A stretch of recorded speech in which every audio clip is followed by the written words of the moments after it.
సమస్య అండి. వాళ్ళు మనం తెలుసుకోబోయే విషయం ఏంటంటే, ఇలాంటి డబుల్ డోర్ ఫ్రిడ్జ్లో మనకి రెగ్యులర్గా వచ్చే సమస్య ఏంటంటే నీళ్ళు అనేవి ముందు పడతా ఉంటాయి. ఇట్లాగా మనకున్న ఐటమ్స్లో ఫ్రిడ్జ్లో ఇట్లా ముందుకు వస్తూ ఉంటాయి. ఇలా ముందుకు వస్తున్నప్పుడు సో మనం చేయాల్సిన పని ఏంటంటే, ఇలా వెనకమార్లో డ్రైన్ ప్రాబ్లం ఉంటుంది అనమాట. వెనకమార్లో మనకి ఇక్కడ ఎప్పుడైతే డ్రైన్ వాటర్ అవుతాయో ఆ డ్రైన్ అన్ని వెనక్కి వెళ్ళకుండా ఏంటంటే ముందుకెలా పడతా ఉంటాయి. ఇలా పడ్డప్పుడు మనం చేయాల్సిన పని ఏంటంటే, సో దీని వెనకమార్లో మనకి ఇలా ఉంటుంది అనమాట, డ్రైన్ ఉంటుంది అనమాట.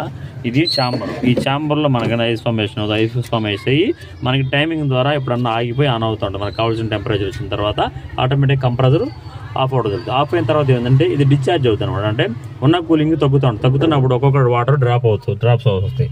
ఆ డ్రాప్ అవుట్ వచ్చినప్పుడు ఇక్కడ వెనక మళ్ళీ ఈ ట్రే ఉంటుంది అనమాట. ఈ ట్రేలోకి వాటర్ పడిపోయి ఈ ట్రేలో నుంచి వెనక మళ్ళీ పైపు ద్వారా వెనక్కి వెళ్ళిపోతాయి అనమాట. సో ఈ విధంగా వెళ్తూ ఉంటాయి. ఈ విధంగా వెళ్ళటం లేదంటే ప్రధాన కారణం ఏంటంటే వెనక మళ్ళీ ట్రేలో ఉన్న హోల్ క్లోజ్ అయిపోయి అన్ని బయటకు వస్తాయి. ఇట్లా బయటకు వచ్చేసి ఈ ట్రాక్లో మనకు పెట్టుకున్న ఐటమ్స్లు అన్నీ పడిపోతాయి అనమాట. సో ఈ విధంగా ప్రాబ్లం ఉన్నప్పుడు మనం ఏం చేయాలంటే, దీనికి ఈ ట్రే ఎప్పుడైతే ప్రాబ్లం ఉందో దాని వెనకమార్ల డ్రైన్ ఉంటుందండి. ఆ డ్రైన్ మనం సరి చేసుకోవాలి. ఆ డ్రైన్ బ్లాక్ అయినప్పుడు దానికి సంబంధించిన డ్రైన్ ఇట్లా వెనకమార్లు ఉంటుంది అనమాట. ఇట్లా వెనకమార్లకు వచ్చినప్పుడు వెనకమార్ల ట్రే ఉంటుంది. ఈ ట్రేలో నీళ్లు పడతాయి అనమాట. వేస్ట్ వాటర్ అన్ని దీంట్లో పడతాయి. సో ఈ విధంగా వెనకమార్లకు నీళ్ళు వస్తే పర్ఫెక్ట్గా ఉన్నట్టు. నీళ్ళు రాలేదనుకోండి మనకి ఈ డ్రైన్ పైప్ ఇది బ్లాక్ ఉన్నట్టు అనమాట. ఈ విధంగా బ్లాక్ అయినప్పుడు నీళ్ళని ముందుకు పడతా ఉంటాయి. సో ఈ విధంగా మనం చెక్ చేసుకొని ఈ డ్రైన్ పైప్ కరెక్ట్గా ఉందా లేదా, నీళ్లు ముందుకు పడుతున్నప్పుడు ప్రధానంగా మనం చెక్ చేసుకోవాల్సింది.